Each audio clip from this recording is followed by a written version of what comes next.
Ficará muito feliz de saber que estava aqui hoje. Alexandre Vidoli, por favor.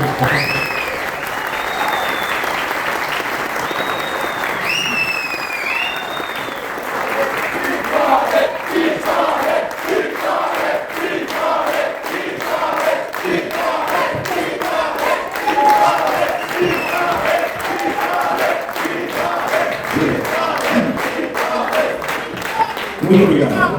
Eu já estou bebendo, provavelmente.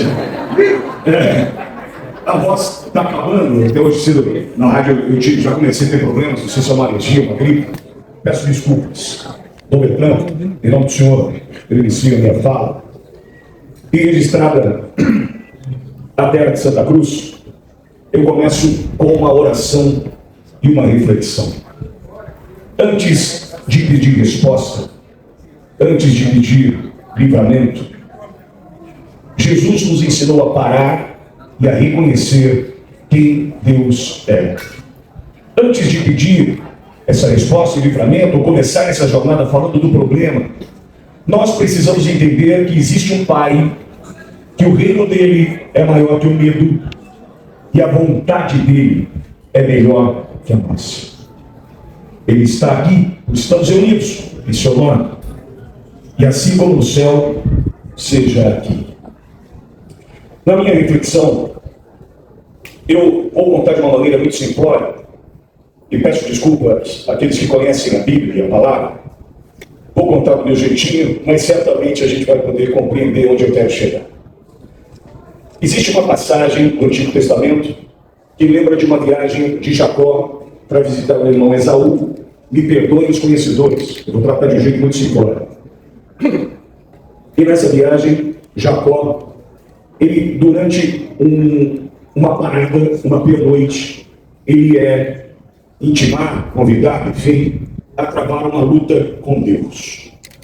Repito, eu estou contando de uma forma muito simplória, me perdoem os conhecedores também. Ele luta até o fim, Jacó, ele não se entrega em nenhum momento, e no fim daquela noite, daquela madrugada, já para amanhecer o dia, Deus, percebendo que Jacó não iria se entregar em hipótese alguma, crava uma espada em sua coxa.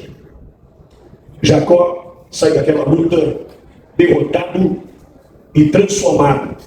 Sai limpo daquela luta, sai ferido daquela luta, com a certeza de que lutou até o fim. Dessa história, eu tiro 3 lições que transformaram a minha jornada. A primeira lição, e reflete essa guerra espiritual que nós estamos vivendo agora, porque não dá para dizer que não é uma guerra espiritual, sim. A primeira lição é que nós jamais teremos a possibilidade de escolher com quem lutar. Se Jacó pudesse escolher, escolheria qualquer outro adversário, manda mais fraco aí, justamente Deus, lutar com Deus, não tem nada mais fraco do que esse com quem eu vou enfrentar hoje.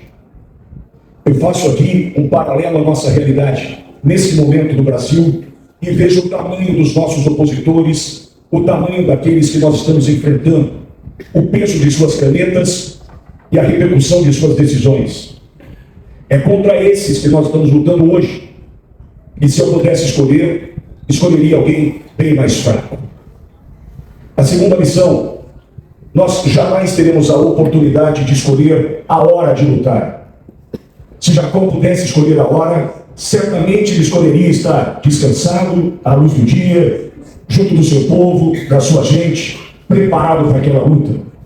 Nós não temos a possibilidade de escolher a hora de lutar. A hora de lutar é agora. Nós estamos sendo convocados para uma batalha, e essa batalha se dará num primeiro turno, no dia 4 de outubro de 2026. Como segundo turno marcado, eu desejo que ele não venha a existir no dia 25 de outubro deste ano. Quando eu digo que nós não podemos escolher a hora de lutar, um paralelo aí na vida de muitos, é aquele momento onde tudo estava tão bem, poxa, mas justo agora acontecendo isso comigo, nós não temos a possibilidade de escolher a hora. E a terceira lição, e talvez a mais importante delas, extraída dessa luta, onde Jacó sai derrotado e transformado, que nós tenhamos tido a possibilidade de tirar essa lição naquela triste noite de 30 de outubro de 2022, onde nós lutamos até o fim e fomos traídos por um resultado. Nós nos transformamos a partir daquilo ou assistiremos isso acontecer de novo para reclamar de novo da hora e do adversário, do momento e do adversário? Nós precisamos nos transformar diante das oportunidades para que nós não venhamos a dizer de novo isso acontecendo comigo. Nós já vivemos uma única vez. Naquele 30 de outubro de 2022, o coração apertado, o choro de um filho. Eu me lembro perfeitamente, eu vivi isso em casa. Quem assistia ao vivo naquele momento da transmissão da ainda jovem News Bauru, a quem eram os filiados, vai se lembrar da minha cara de absoluta tristeza e decepção. Mas certos de que aquela oportunidade seria para nos transformar, nós lutamos desde aquele dia. E eu venho dizendo uma frase que aparentemente é também muito simples: no sofá nada vai mudar. Enquanto estivermos sentados no sofá, nada vai mudar.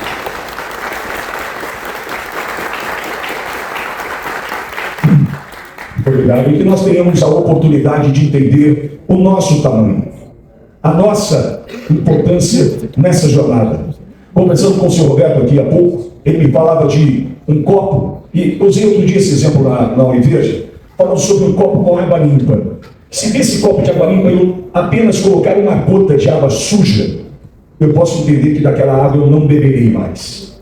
Entretanto, eu vou usar talvez o maior símbolo do nosso estado de São Paulo, que é o Rio Tietê, que sai da região metropolitana de São Paulo absolutamente morto, poluído, destruído, e chega na região de Bauru, onde eu moro, absolutamente limpo e pronto para banho, para pesca, porque a água se renova e o nosso voto significa o renovar dessa água, a limpeza disso que virá. Daí a importância de conscientizarmos todos a lutarem conosco essa batalha do 4 de outubro de 2026. Que nós venhamos a entender, isso eu disse hoje numa entrevista que participei de um podcast, sobre liberdade. Quando eu falo sobre liberdade, você se sente livre para fazer o que você faz? Não. Você já se sentiu livre alguma vez para fazer o que você faz? Não sei. Por que não sei? Porque em algum momento eles nos manipularam ao ponto e nos induziram ao ponto onde nós, em 2014, discutimos Aécio e Dilma, achando que era um grande negócio. Botar em Aécio. Fomos induzidos ao erro ou não? Eu comparo aquela criança que fica naquele cercadinho, a Sara, onde a Fabiana coloca a Sara para brincar, aquele cercadinho 2x2, os brinquedos, tem o TT, tem a Chuquinha. Nós éramos aquela criança naquele espaço 2x2, nós tínhamos toda a liberdade do mundo para brincar ali. Quando nós viemos a precisar da liberdade, na hora de comunicar, na hora de lutar, na hora de se posicionar nas redes sociais, nós descobrimos que nós não temos liberdade. E é por essa liberdade que nós nunca tivemos que nós vamos precisar lutar. Olha o que eles estão fazendo conosco desde o dia 14 de março de 2019, dia da abertura do inquérito das fake news.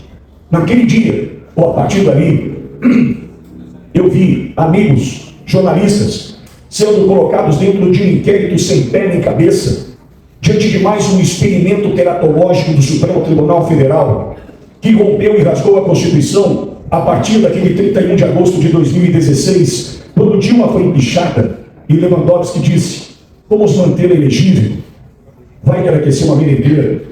E nós assistimos Dilma, em 2018, empichada, com a lei do impeachment fracionada, disputando uma eleição em Minas Gerais para o Senado. Ou seja, eles experimentaram ali o que era ter na presidência do Senado e na presidência da Câmara parlamentares que deviam processo dentro do Supremo Tribunal Federal que são retirados da gaveta numa forma de ameaça. E eles experimentaram e viram que deu certo. E a partir dali, veja o que temos na condição de presidente do Senado ao longo desse tempo e na presidência da Câmara. Devedores que, em função das suas dívidas, colocam o Brasil no lixo. É disso que nós precisamos nos libertar. E que os partidos entendam. Eles têm a responsabilidade de nos oferecer opções de qualidade. Quem tem que fazer essa peneira não somos nós. Quem nos oferece a opção é o partido. E que o partido honre, no caso da direita, na direita conservadora, que o partido honre e nos ofereça candidatos com a qualidade que precisamos para entregar 50% da Câmara e 50% do Senado, e assim nós vamos mudar o Brasil. Caso contrário, nós vamos continuar a correr na esteira. Para finalizar, se existe um assunto que fura a bolha, esse assunto é a economia. Desde a última sexta-feira, eu venho trazendo números e tentando mastigá-los para facilitar a vida de quem busca a compreensão de um assunto tão chato que é a economia, mas afeta a todos independentemente da ideologia. O presidente Bolsonaro pegou a dívida pública na casa de 80% do PIB. 80% do PIB. Ou seja, a cada R$1.000 que você ganha, 800 para pagamento de dívida. Sobrava 200 para comprar o tênis do filho, abastecer o carro, uma reforminha da casa, e a gente sabe que um lar não se sustenta dessa forma. Bolsonaro traz a dívida pública para 71,7% do PIB. De 80 para 71,7%. Isso aumenta a capacidade de investimento. Isso melhora a relação do governo com o que ele pode fazer por nós. Lula pega, dia 1º de janeiro de 2023, 71,7% do PIB comprometido com dívida pública, e hoje, não tem chute, hoje o número é 81,9%. Olha a situação que nós vamos pegar no Brasil. Nesse mesmo momento, em 2022, reta final do governo Bolsonaro, dívida pública total, estou arredondando um pouquinho para cima, 5.950, ok? 6 trilhões era a dívida pública nesse mesmo momento em 2022. 6 trilhões de reais. Dívida pública agora, nesse mesmo momento, 10 trilhões de reais. Sabe quem vai pagar essa conta? Nós, independentemente da ideologia, independentemente do que pensa ou defende, todo brasileiro vai ajudar a pagar essa conta de um governo que, somente no mês de junho, aumentou a sua dívida pública, ou a nossa dívida, em 240 bilhões de reais. Ou seja, junho com 30 dias, a nossa dívida aumentou 8 bilhões de reais por dia. Minha pergunta, o que a sua vida melhorou? 8 bi num dia de dívida. Não melhorou porque agora tem médico no postinho? Não tem. Não melhorou porque agora tem vaga na creche? Não tem. Melhorou porque a infraestrutura da rodovia por onde o meu marido passa com o caminhão melhorou? Não melhorou. Continua a matar. Cobra um pedágio, continua matando. Olha o que nós temos pela frente. Em qualquer país justo e honesto, a imprensa estaria contando isso a todo instante.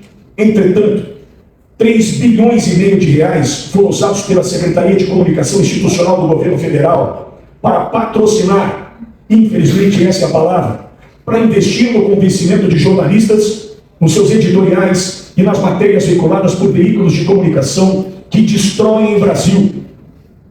O nosso dinheiro patrocina essa farra. A gente tem que lutar pelo Brasil que a gente quer. Eles já tomaram conta.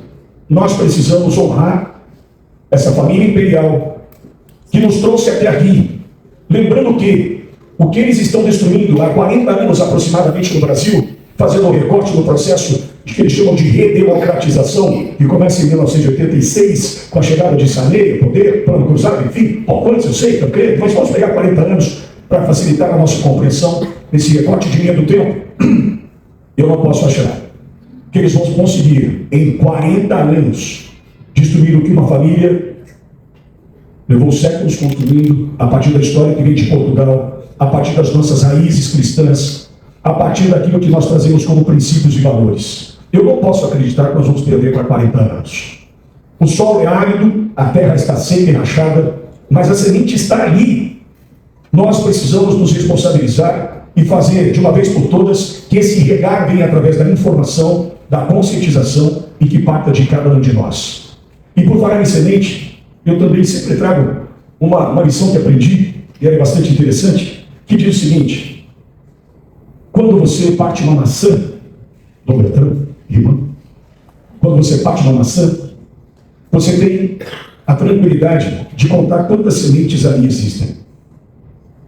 Mas você jamais terá a possibilidade de saber quantas maçãs existem dentro de cada semente. Qual a semente que nós estamos plantando? Obrigado por me ouvir.